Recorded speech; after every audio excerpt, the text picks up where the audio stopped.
So I've recently done a video on the Motorola G75 and today it's time to take a look at the older sibling. Okay, so here is the Motorola G85 that came out in around June of last year, so about 6 months before this G75. Now it does improve on a couple of areas from the G75, but I will have a look at that in just a second. And we've picked up the phone at the top end version of 12 gigs of RAM, 256 gigs of storage, and we've got it in urban grey. So pretty simple box, phone on top, and then just your charging cable underneath. And here is the G85. Comfortably curved, beautifully designed 6.67 inch endless edge POLED display, 50 megapixel Sony Litia 600 camera with optical image stabilization, and then high res audio stereo speakers with Dolby Atmos support, which is really nice. So sliding the phone out, comes pre-clad in a protective case. We'll just whip that off for a second, and I've got it in this grey colour, which is actually really nice, really smooth, and should detract fingerprints pretty well. It is of course different to the sort of vegan leather back on the G75, and size wise it's just a fraction smaller as well. But overall I really like the design of this G85. You've got some nice gold accents around the camera lenses,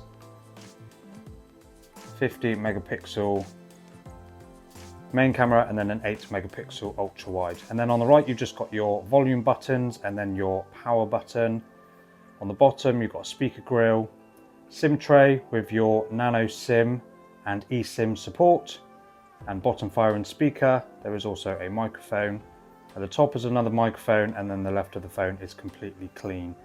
No pre-applied screen protector as to be expected on a Motorola device. We'll just power the phone on. And as you can see, there is a curved display. I don't mind a curved display as long as it's not too curved, if that makes sense. I don't mind one too much. I will just slip the case back on, and that fits nice and snug. So I'll just quickly get the phone set up, and then I'll just quickly run through the OS. Okay, so here is the Motorola G85 out of the box. Pretty standard Motorola affair. Swiping to the right will bring up your Google News feed, and then swiping to the left can get you a few more apps, and then swiping up will get to your apps drawer. Now this isn't the typical usual Motorola affairs what you'd find in the past. As you can see, there are a lot of preloaded games on this device. There's a couple of things still downloading. But as you can see, there's a plethora of games. There's 1, 2, 3, 4, 5, 6, 7, 8, 9, 10 games preloaded on this phone already. But luckily, you can just uninstall these if you don't want them on there. Not the end of the world, but it is unfortunate that Motorola are starting to add these onto their phones out of the box, whereas they used to typically not have them on there at all. So if I just quickly jump into the settings, I'm not going to go through every single folder as it's going to be very similar as to what you'd find on other almost stock Android phones and other Motorola devices, of course. And it's just your usual settings menu with all your networking, Bluetooth settings, personalization, display. I will jump into the display because there is things like the color, temperature that you can tweak. It is preset to vivid, but if you want a more natural look, you can change to that. And then you've got display refresh rate. It is set to auto, so it will flip between 60 and 120 Hertz depending on what you're doing, or you can force it 120 Hertz all the time, or set it to 60 to save a little bit of power. I will leave it on auto. And then you've got things like edge lighting, which will hopefully open, and it will give you gentle lighting on the edges of the display for certain notifications and messages, etc. And then you've got flicker prevention, screen timeout, screen saver, all that sort of stuff.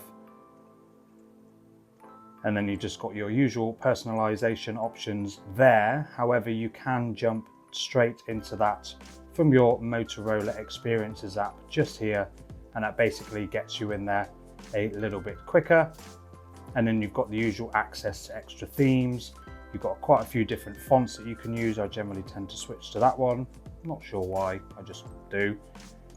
Oh, gone too far. And then you've got obviously changing the wallpapers, changing the colors, the icon shapes, all of that sort of stuff. And then you've got a few other bits and bobs as well. Now you can set your fingerprint animation. I haven't set the in-display fingerprint scanner, so I will quickly do that just so we can test out that fingerprint animation. So security and privacy, I will need to set a screen lock. So let's just quickly do a pattern.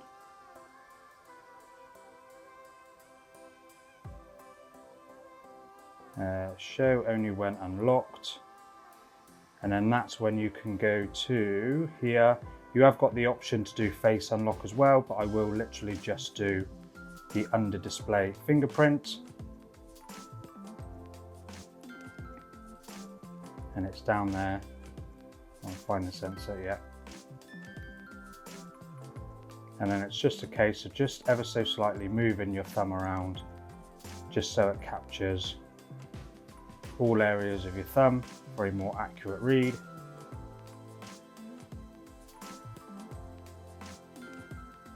Pretty responsive. Oh, one more. There we go. Now I won't add another just yet. We will go back to that. And then we can just test out that fingerprint scanner, which is pretty responsive. So then of course you can go back into there. No, it wasn't there.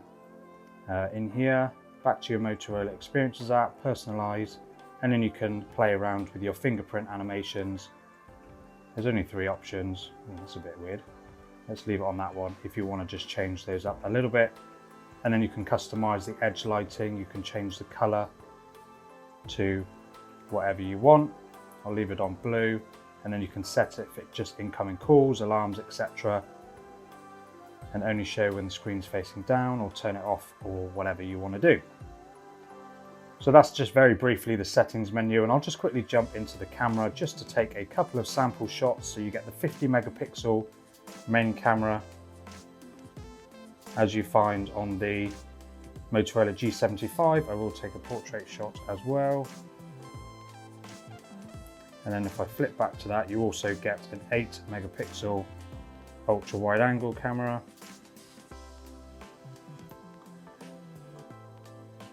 Which gives you the results that you would sort of expect. Of course, I will explore that a little bit more in my full review. And then you've got the portrait mode there and the standard mode as well. So if you're enjoying this video and you have enjoyed other videos of mine in the past, if you've seen them, do consider subscribing. I've got a full review coming on the G75 and of course a full review on this G85. I am also picking up a Motorola G55 and G15 when that becomes available here in the UK. So I've got plenty of content coming up. If you're interested in seeing any of that, do consider subscribing if you enjoy content like this. And then of course you can just punch to hold on the home screen there, which will give you a shortcut to various personalization options, a shortcut to there. Or you can go to home screen settings where you can basically go back into the icon size, etc. And then you can jump into wallpapers and you can add widgets as well. So if I just get rid of, I won't get rid of that one because I've done that before and then I couldn't get it. That exact one, oh, can't do it. Come on. There we go. So you can punch and you can add extra widgets. So for the sake of just demonstrating, let's go on to maps and you can bring up a directions. That was such a poor example because you have to actually have something going in that particular time. So let's just bring up a settings menu shortcut. Wi-Fi hotspot will do that. And then that will just give you a shortcut to that Wi-Fi hotspot if you do want to set that up. So there's a few other things. If you download a weather app, of course you can get more accurate weather information on there as well, which would be pretty cool. I'm not even going to attempt to play around with that. So overall, the G85 is shaping up to be a pretty nice phone. It is really nice and lightweight. This sort of space grey colour is really nice. It's a nice matte feel on the back. And yeah, it's considerably lighter than this G75 actually, which is quite hefty, and it is thinner as well. It's got the same 5000 milliamp hour battery, same 30-watt charging, but it doesn't have wireless charging, which G75 does, which for 200 quid is almost unheard of. But yeah, pretty good. And then you get a 32 megapixel selfie camera on the front,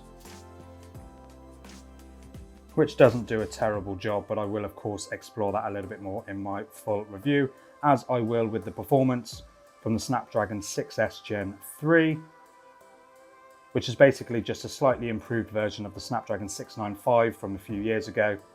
So we'll just see how all of that performs in my full review, which will hopefully be coming in the next few weeks alongside my G75 review, and I will be dropping a comparison video between these two as well. So stay tuned for that video. Like I said, that might be in 6 weeks or so, once I've had a chance to do my full review on this and then drop that. Then I'll work on the comparison. But yeah, this is shaping up to be a pretty nice phone overall, and I'll see you in the next one.